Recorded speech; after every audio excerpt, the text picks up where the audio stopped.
বলতো আজকের এই ভিডিওটা পুরোপুরি এআইএফএফ আই লিগ এবং যে কেওস চলছে সেই কেওসকে নিয়ে খুব স্ট্রেট ভিডিও হবে।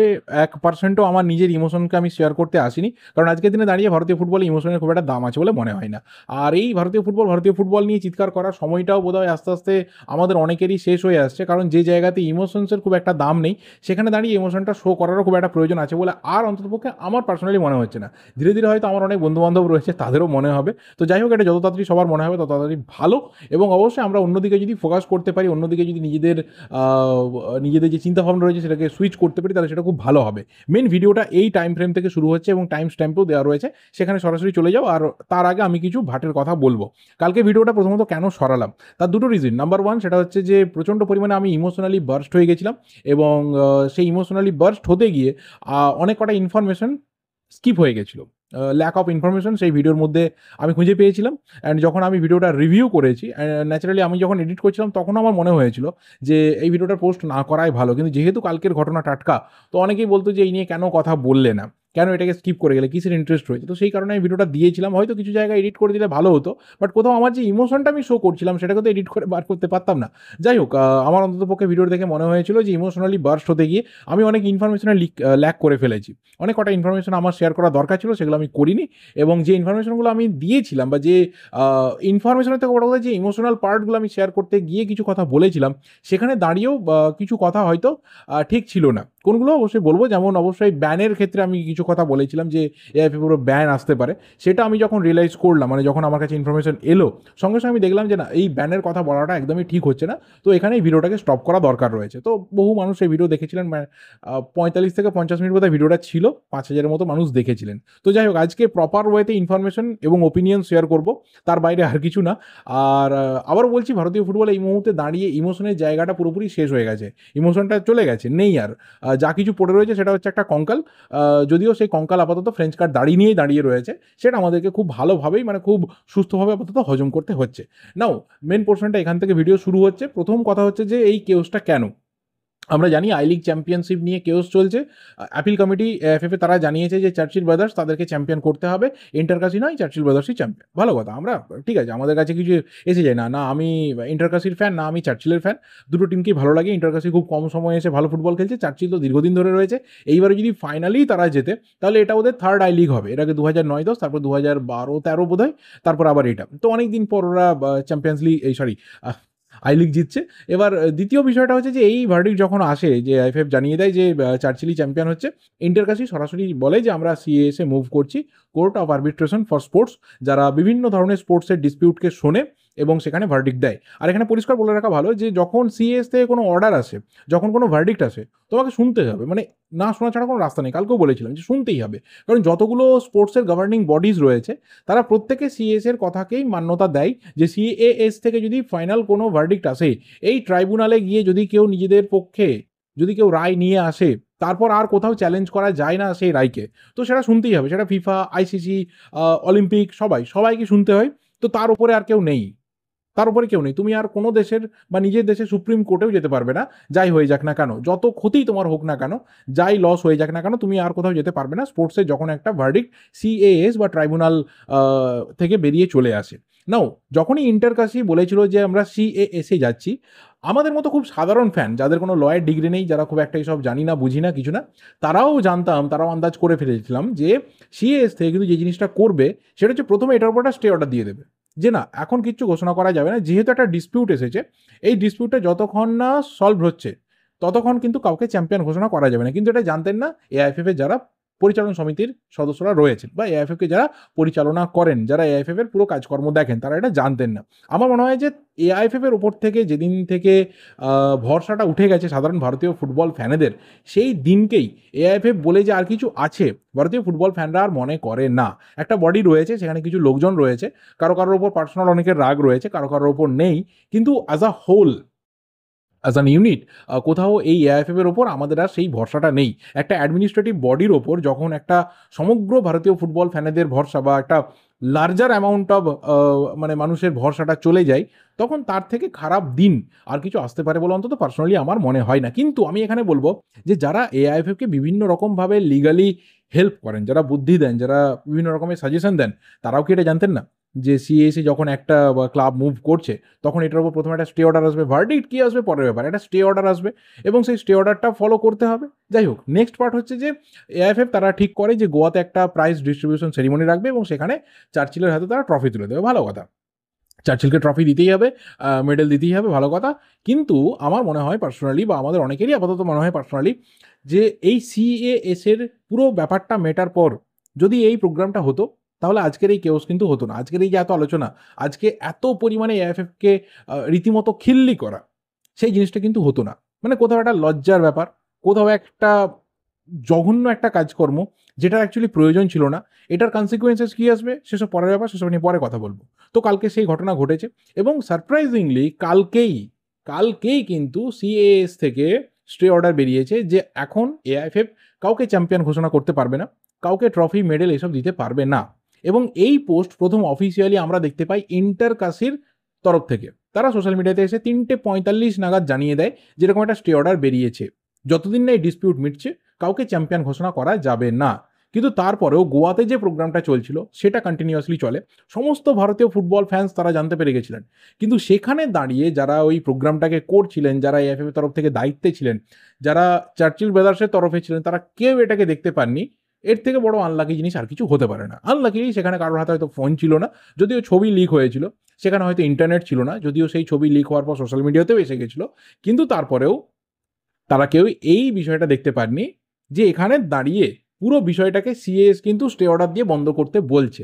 তারপরেও সেই প্রোগ্রাম হয় এবং সেই প্রোগ্রাম হওয়ার পর এআইএফএফ এর যিনি সেক্রেটারি জেনারেল রয়েছেন তিনি জানিয়েছিলেন যে আমাদের কাছে প্রেসার ছিল, আমাদের কাছে অ্যাপিল কমিটির প্রেসার ছিল। আমি জানি না ট্রফি ডিস্ট্রিবিউশনের কি প্রেসার থাকতে পারে। চ্যাম্পিয়নশিপ তো ঘোষণা হয়ে গেছে, ট্রফি দাও না দাও, মেডেল দাও না দাও, চ্যাম্পিয়নশিপ তো অফিসিয়ালি ঘোষণা হয়ে গেছে। কিসের প্রেসার থাকতে পারে? চ্যাম্পিয়নশিপ ঘোষণাটা ওই জায়গাতে বন্ধ হয়ে যেত, কিন্তু কালকে ওই ট্রফি ডিস্ট্রিবিউট করতে গিয়ে যে গোলমালটা এএফএফ পাকালো, এটা কিন্তু এএফএফকে মোটামুটি ধুতে, যে গন্ডগোল হয়েছে সেটাকে পরিষ্কার করতে অনেক সময় লেগে যাবে, মিলিয়ে নিও সময় লেগে যাবে। তো এর সাথে তিনি যেটা জানিয়েছেন যে আমরা চার্চিলকে চিঠি লিখবো যাতে এই ট্রফিটা ফেরত চলে আসে। তো চার্চিলেরও ভাই কপাল অন্য লেভেলের, একদিনের চ্যাম্পিয়ন ট্রফি নিয়ে ওরা সেলিব্রেট করতে পারবে অ্যান্ড অনেক বড় বড় কথা সোশ্যাল মিডিয়াতে বলছে, সেটা একটা ক্লাবের থাকতেই পারে পয়েন্ট অফ ভিউ বিভিন্ন বিষয় নিয়ে। কিন্তু যে কেওসটা তৈরি হলো এই কেওসের দায় কে নেবে? এবার আসবো সরাসরি কিছু প্রশ্নে যেগুলো আমাদের মনের মধ্যে ভীষণভাবে হয়তো এই মুহূর্তে নাড়া দিচ্ছে। নাম্বার ওয়ান, যে চার্চিল কি একদিনের চ্যাম্পিয়ন? ডেফিনেটলি যদি তাদেরকে ট্রফি ফেরত দিতে হয় এবং তাদের চ্যাম্পিয়নশিপের উপর ডিসপিউট চলে আসে তাহলে তারা একদিনের চ্যাম্পিয়ন, কারণ সিএস এর এই অর্ডারটা আসার পর সিএস এর অর্ডার মানতেই হবে, ভার্ডিক্ট তো মানতে হবেই, আর কোনো রাস্তা নেই, কিন্তু অর্ডারও মানতে হবে, মানতেই হবে, তোমার আর কোনো রাস্তা নেই, কেউ বাঁচাতে পারবে না। কারণ সিএস এর অর্ডার খোদ ফিফা, অলিম্পিক, বিভিন্ন স্পোর্টসের বড় বড় যত মানে বিশ্বব্যাপী গভর্নিং বডি রয়েছে তারা এক বাক্যে মানে। তো সেখানে দাঁড়িয়ে তুমি অন্য কেউ না যে এটাকে তুমি স্কিপ করতে পারবে, অর্ডার মানতেই হবে। নাম্বার ওয়ান, অর্থাৎ চার্চিলকে এখানে ট্রফি ফেরত দিতেই হবে। চার্চিল যদি এবার ট্রফি ফেরত না দেয়, এবার আবার সেখানে সিএস চার্চিলকে নিয়ে ভাববে যে কি করা যেতে পারে। নাম্বার টু, সেটা হচ্ছে এই যে একটা ঘটনা ঘটলো, এই যে একটা কেওস হলো, এই যে একটা সিএস এর অর্ডারকে না মেনে তারপরে আবারও প্রাইজ ডিস্ট্রিবিউশন সেরিমনি হলো, এর ফলে কি কোনো ধরনের ব্যান আসতে পারে সরাসরি? তাহলে বলবো যে না, ব্যান আসবে না। আর কালকে ঠিক এই ইনফরমেশনটা রিসিভ করার অন্ততপক্ষে 2 মিনিটের মধ্যে আমি ভিডিওটা সরিয়ে ফেলি, ঠিক এই ইনফরমেশনটা। কারণ কালকে প্রথমে যা কিছু বিভিন্ন ধরনের আলোচনা চলছিল বা যে ইনফরমেশন প্রথমে আসছিল যে এর ফলে কিন্তু এআইএফএফ একটা ইনিশিয়াল ব্যান খেতে পারে, যে কোনো ধরনের এখানে তোমরা কাজকর্ম আপাতত করতে পারো না যতক্ষণ না এই ডিসপিউটটা মিটছে। বাট সিএস এর তরফে কোনো রকম ব্যান আসবে না। সিএস ভার্ডিক্ট দেবে, সেই ভার্ডিক্ট এআইএফএফকে মানতে হবে। যদি এআইএফএফ সেই ভার্ডিক্ট বা সেই অর্ডার না মানে, তখন কিন্তু যে পক্ষ অর্ডার নিয়ে এসেছে তারা যদি ফিফাতে মুভ করে, তখন ফিফা এআইএফএফ এর এই প্রসেসটা দেখবে এবং ডিসিপ্লিনারি কমিটি তারা ভাববে যে এরপর এআইএফএফ এর সাথে কি ডিসিপ্লিনারি অ্যাকশন নেওয়া যেতে পারে। ব্যানের প্রশ্নটা তারপরে, অর্থাৎ ব্যান কিন্তু ইনিশিয়ালি আসবে না। যে ব্যান নিয়ে বিভিন্ন আলোচনা চলছে সেটা কিছু হবে না। কালকে আমারও ভুল হয়েছিল, আমি স্বীকার করছি। ব্যান এসব কিছু আসবে না আপাতত সিএস এর তরফ, কারণ সিএস কাউকে ব্যান দেয় না। সিএস যা কিছু ভার্ডিক্ট রয়েছে সেটা কারো একটা পক্ষে দিয়ে দেয় বা বিপক্ষে দিয়ে দেয়, সেই মোটামুটি রায়টাকে সবাইকে মানতে হবে। সেটা না মানলে তার পরের কনসিকুয়েন্সেস তাদেরকে ফেস করতে হবে। আমার মনে হয় যে অন্ততপক্ষে এআইএফএফ এ যদি কেউ বুদ্ধিপ্রবণ লোকজন থাকেন তাহলে সিএস এর ভার্ডিক্টকে মেনে নেবেন। না মানা ছাড়া আর কোনো রাস্তা তো নেই, অ্যাকসেপ্ট না করা ছাড়া রাস্তা নেই। এবং ইন্টারকাসির এগেনস্টেও যদি ধরে নাও এই রায়টা যায়, তাহলে কিন্তু ইন্টারকাসিকেও মেনে নিতে হবে, কারণ ইন্টারকাসি এরপর আর অন্য কোথাও যেতে পারবে না। আর কোনো রাস্তা খোলাও থাকবে না, মানে খোলা আর কোনো রাস্তা নেই, ওটাই লাস্ট ডোর, ওর পর আর কোনো মানে দরজা নেই, ওখানেই সব শেষ। তো এই জায়গাতে দাঁড়িয়ে আমার মনে হয় যে প্রত্যেকটা পক্ষ তারা যদি কোথাও মিউচুয়ালি এটা ভাবতো যে ঠিক আছে পুরো প্রসেসটা মিটুক, তারপর আমরা কিছু ভাবনা চিন্তা করবো, আমরা যা কিছু কাজ রয়েছে সেলিব্রেশন রয়েছে আমরা তারপর করবো, আমার মনে হয় ভালো হতো।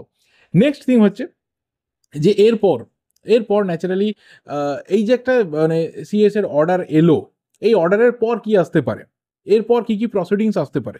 তাহলে প্রথমে বলে রাখা দরকার যে 29শে এপ্রিল অবধি সিএস এর তরফে কিন্তু বাকি যারা পক্ষ রয়েছে তাদেরকে রিপোর্ট দিতে বলা হয়েছে, এবং এরপর সিএস এর তরফে প্রত্যেকটা ক্লাবেরই প্রতিনিধি এবং এআইএফএফ এর প্রতিনিধিকে ডাকা হবে, প্রত্যেকের তরফ থেকে শোনা হবে, যা কিছু ডকুমেন্টস রয়েছে, ডিটেলস যা কিছু মানে পেপার্স রয়েছে সব কিছুকে খতিয়ে দেখা হবে।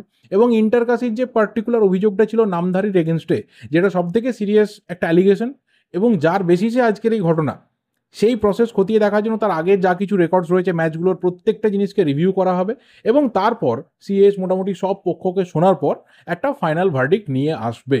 তো তার জন্য আমার মনে হয় সময় লাগবে, এটা 10-15 দিনের ব্যাপার না, এটা ফাস্ট ট্র্যাক প্রসেস, কিন্তু ফাস্ট ট্র্যাক মানে এরকম নয় যে 5-7 দিনের মধ্যে হয়ে গেল। মিনিমাম আমার আন্দাজ যে 2 to 3 উইকস, অন্ততপক্ষে 15 থেকে 21 দিন মিনিমাম ধরে রাখতে পারো, এটা 1 মাস অবধি যেতে পারে। বাট যত তাড়াতাড়ি হয়ে যাবে সেটা আমাদের জন্য মঙ্গল, সেটা আমাদের জন্য ভালো।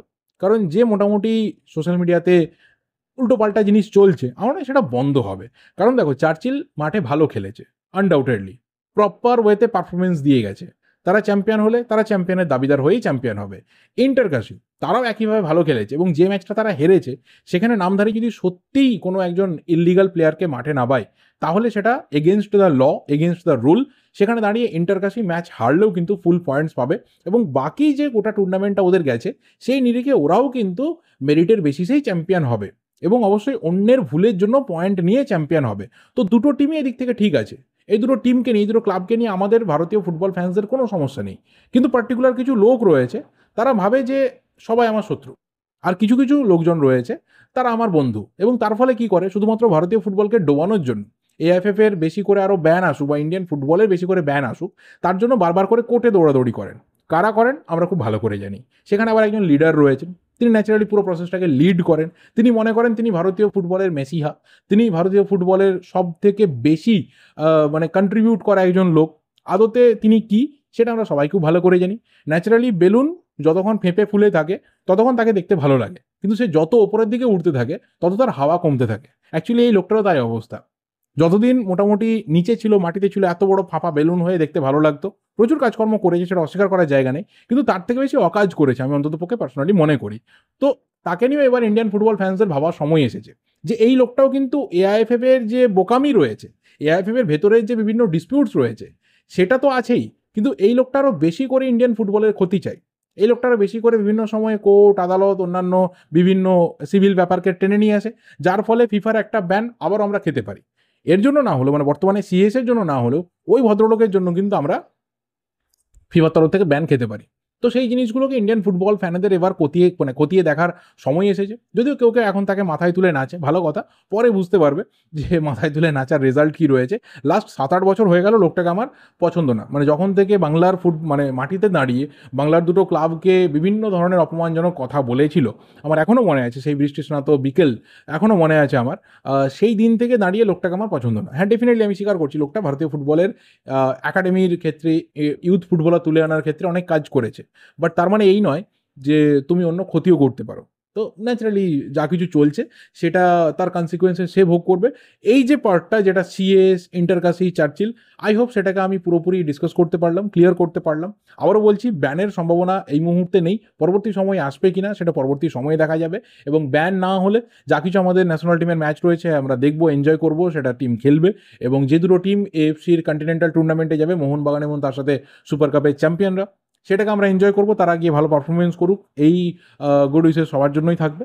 আলটিমেট ইন্ডিয়ান ফুটবল নিয়ে যে ইমোশনের জায়গাটা রয়েছে সেটা আস্তে আস্তে কমবে আমাদের, এবং সেটা হয়তো একটা সময় গিয়ে বন্ধ হবে। পার্সোনালি আমার তো হবে, এরপর থেকে দাঁড়িয়ে হয়তো কোনো ভিডিওতে ইমোশনসের একটা আউটবার্স্ট আমি অন্তত পক্ষে করবো না, কারণ সেটা যে সবাই অ্যাকসেপ্ট করবে তার কোনো মানে নেই, এবং আমার নিজেরও সেই জায়গাতে দাঁড়িয়ে খুব একটা পছন্দ নয়। অন্ততপক্ষে কালকে নিজের ভিডিওটা দেখার পর আমার কিছু রিয়েলাইজেশন হয়েছে।